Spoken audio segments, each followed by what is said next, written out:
Okay, so today we've got quite a bit to go over, but before I get into that, like, share, subscribe, all that, see what we got. So, first,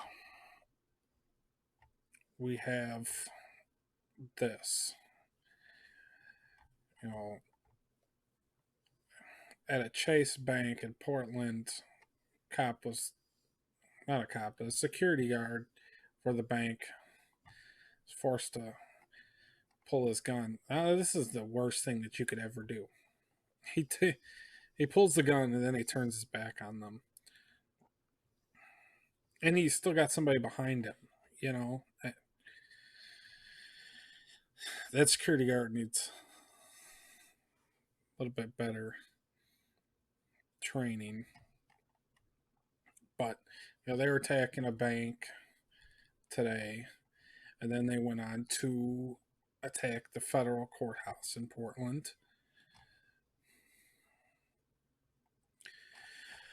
So they do end up breaking one of the windows, and that's when the federal federal officers come out, and they they broke a window somewhere over here. So, you know, just curious to see if Biden and his, because they tried to say that Antifa attacking the federal courthouse wasn't considered domestic terrorism because it's at night, basically. So now that they're attacking it during the day, is anyone going to be arrested for it? I doubt it. And they're going to be back again tonight. So,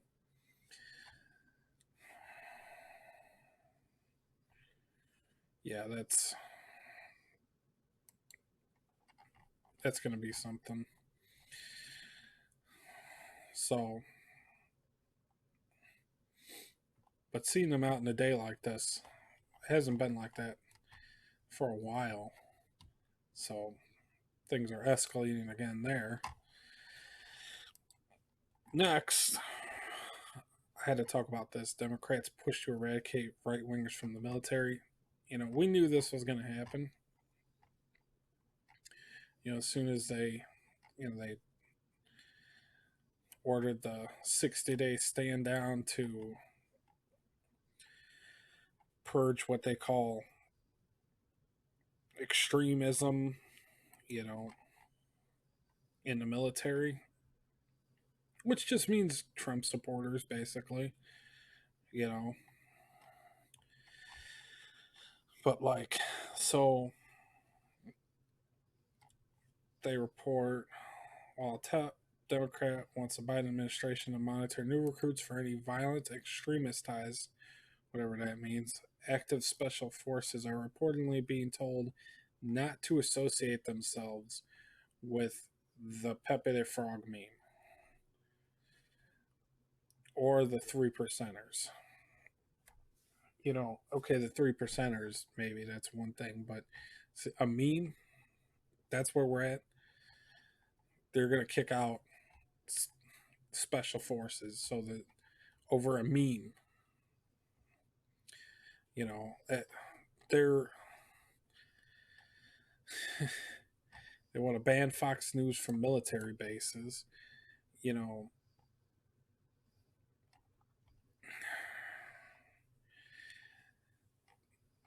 they're purging. They just want stormtroopers to follow their orders no matter what.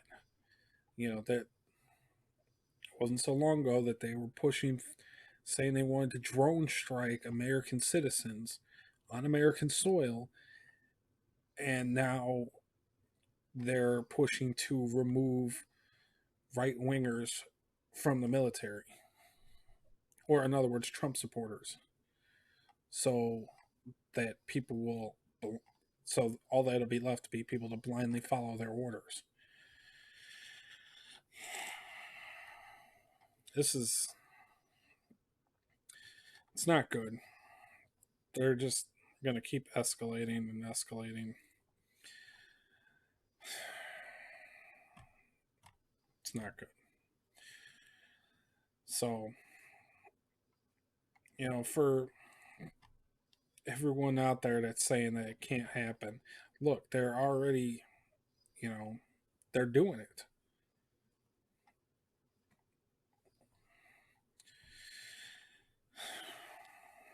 It's getting, it's going to get bad.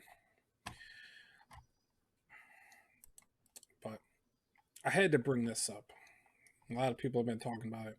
And I don't care so much about this weird, creepy Aztec god of human sacrifice thing that's going on. Okay, whatever. It's history. Don't doesn't really matter. But look, they're using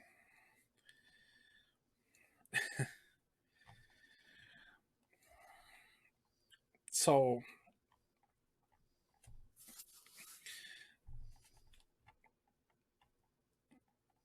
they're using the word counter genocide. It's the same thing with like anti racism. I tweeted about this before, but you know, when they say anti racist, what they really mean is they're being racist, but they want to appear not racist. So they say that instead. Now they're saying counter genocide. So what they really mean is they feel that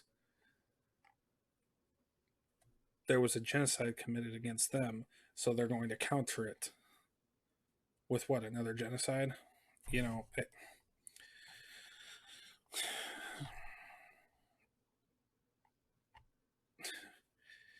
they want to kill you. They want to kill us. They want to kill, they want to commit a genocide. That's basically what they're saying.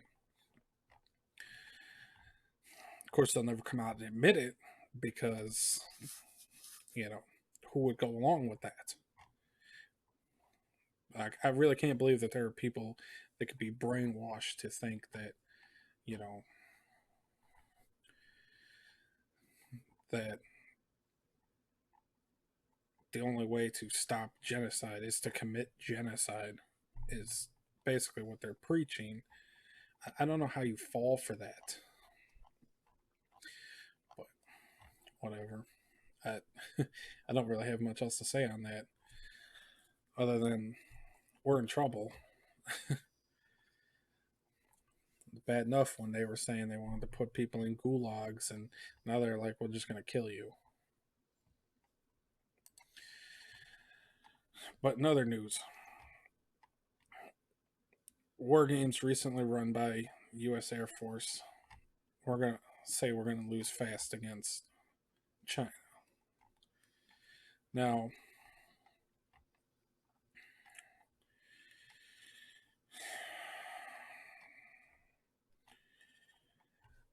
the Air Force held a war game in the fall that opened with China launching a biological attack against U.S. forces. It wasn't so long ago that they were collecting, they've been collecting DNA samples from, it was just, a couple weeks ago, they were collecting, they were doing the swabs or whatever for, people, was it the U.S. Embassy in China? They're collecting our DNA, U.S. DNA. So I could definitely see them trying to develop biological weapons based on, you know, our DNA. You get, but whatever. So last fall, the U.S. Air Force simulated a conflict set more than a decade in the future. It began with a Chinese biological weapon attack that swept the U.S. bases and warships in the Indo-Pacific region. Then a major Chinese military exercise was used as cover for the deployment of a massive invasion force.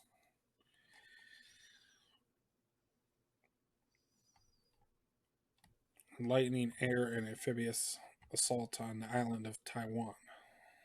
More than a decade ago, our war games indicated that the Chinese were doing a good job of investing in military capabilities that would make our preferred model of expeditionary warfare, where we push forces forward and operate out of relatively safe bases and sanctuaries, increasingly difficult.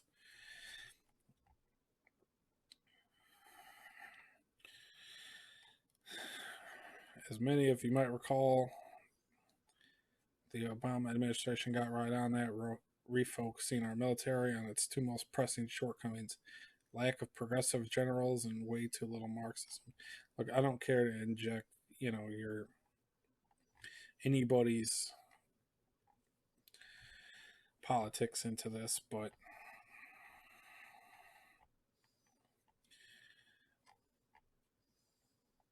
so I'm going to skip ahead of that. By 2018, the People's Liberation Army had fielded many of those forces in large numbers, to include massive arsenal of precision-guided surface-to-air and surface-to-surface missiles, a space-based constellation of navigation and targeting satellites, and the largest navy in the world.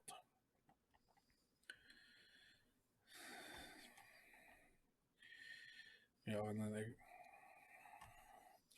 at that point, the trend in our war games was not just that we were losing, but we were losing faster. After the 2018 war game, I distinctly remember one of our gurus of war gaming standing in front of the Air Force Secretary and Chief of Staff and telling them that we should never play this war game scenario of a Chinese attack on Taiwan again, because we know what is going to happen.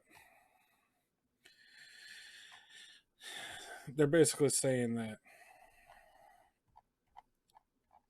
if conflict were to happen with China, we'd lose. And we'd lose badly. But I want to talk about this too. Not so much that I care about.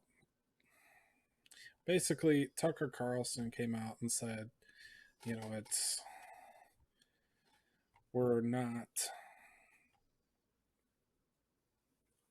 we're focused on the wrong things, and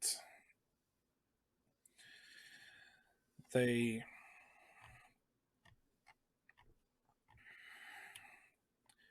as I've been pointing out, the Chinese military is catching up to American troops because they don't allow women to serve as much over there.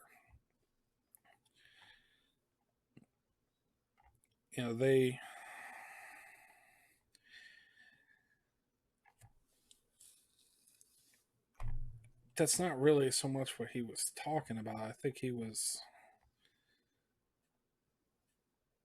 saying more about how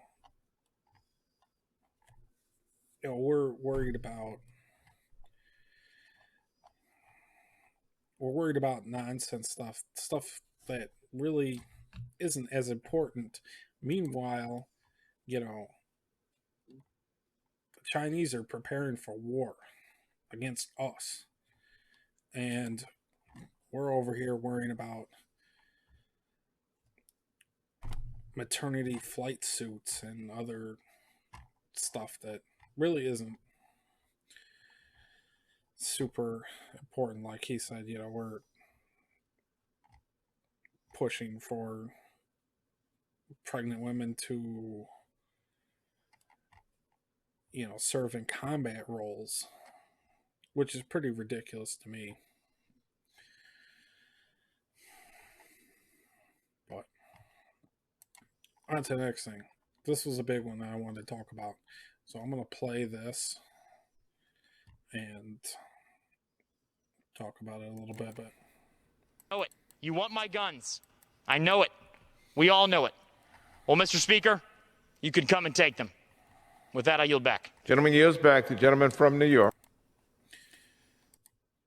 Okay, so that was Madison Cawthorn, Republican from North Carolina. And here we just have it's just more escalation. Okay, so while I agree fundamentally with what he's saying, he's not the one that's going to have to deal with the consequences of that. You know, he's going to be safe in his office in DC while other people come and boot your, when the man comes and boots your door in, you know? So, I don't know. It's kind of a double-edged sword there because I'm glad that there's somebody out there saying this stuff, that this is what's going to happen. They're going to keep trying to push, but with how crazy things are, they should be laying off on a lot of stuff because there's so many other things that need to be done. And that's why I keep saying I think it's all falling apart because now look, you've got we're devolving. Now you've got politicians, you know, got politicians saying stuff like this. Where where does that lead? You know, I don't know. I think it's pretty wild. It's definitely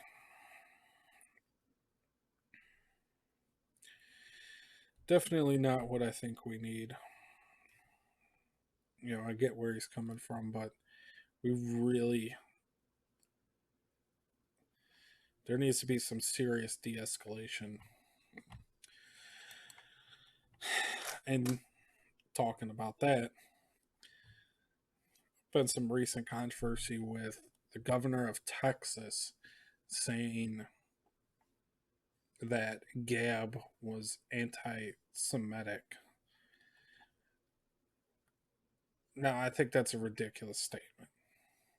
He shouldn't be saying stuff like that, especially given with the whole cancel culture, censorship, all this stuff that's been happening. It's we can't have that. We can't have. There could be no division between. And I thought that the governor of Texas, Greg Abbott, I thought he was one of the good guys, but I don't know. I think he messed up. I think he messed up saying that. So Gab tweets us the next governor of the great state of Texas, Alan West. Now, Alan West is the one that's behind the Texas secession movement. He's the one behind it. So if he becomes governor, he's really going to push for that. And then, like I've been saying, then everybody else will. We've heard the western states come out, like Wyoming, Montana, stuff like that. They've come out and said, if Texas does it, we can do it too.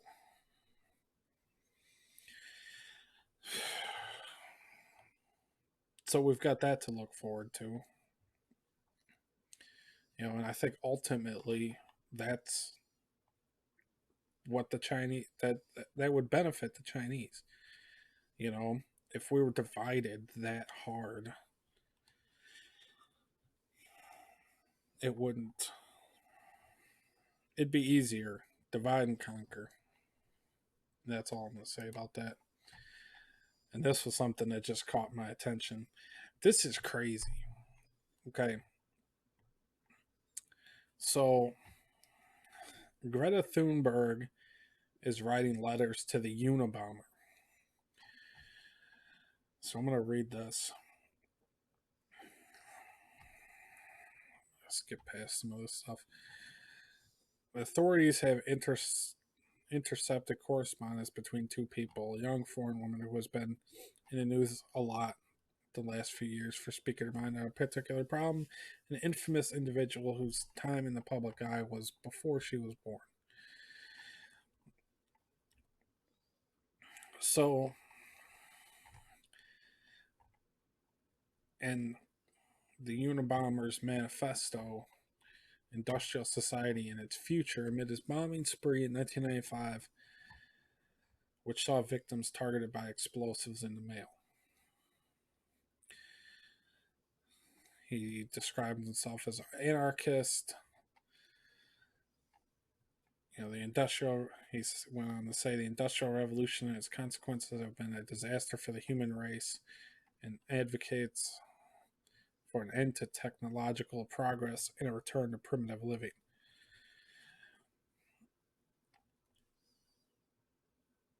Viewed by many among green anarchists and eco-extremist movements as a prophet-like figure.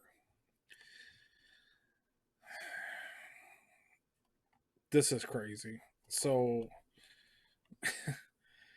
this is pretty wild. So,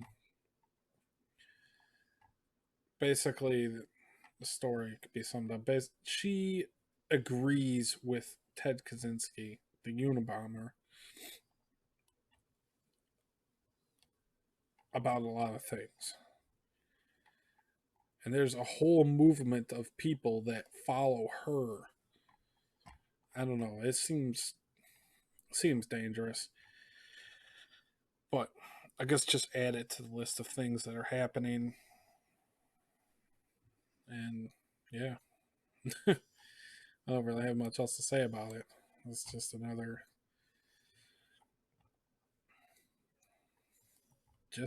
thing. But yeah, I'll leave it there.